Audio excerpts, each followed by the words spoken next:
ভারতের কেন্দ্রীয় প্রতিরক্ষা মন্ত্রী রাজনাথ সিং বাংলাদেশের অন্তর্বর্তী সরকারের প্রধান উপদেষ্টা ডক্টর মোহাম্মদ ইউনুসকে কথাবার্তায় আরও সতর্ক ও মনোযোগী হওয়ার আহ্বান জানিয়েছেন।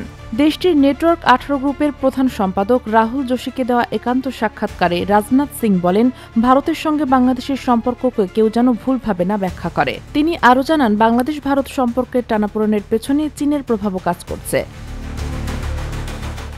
2024 সালের 5 আগস্ট শেখ হাসিনা সরকারের পতনের পর থেকেই দুই দেশের সম্পর্ক নতুন এক মোড় নেয়।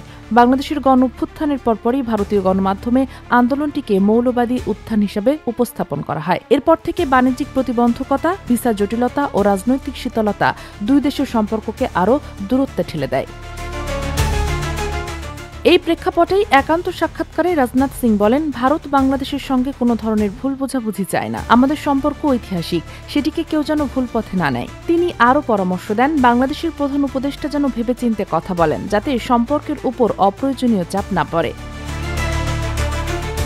রাজনাথ সিং বলেন, পাকিস্তান, চীন ও বাংলাদেশ এই তিন দিক থেকে ভারত এখন নানামুখী কৌশলগত চ্যালেঞ্জের মুখে। তবে এসব পরিস্থিতি মোকাবেলার ক্ষমতা ও প্রস্তুতি ভারতের রয়েছে। Sheikh Masuma, daily our, Bangladesh.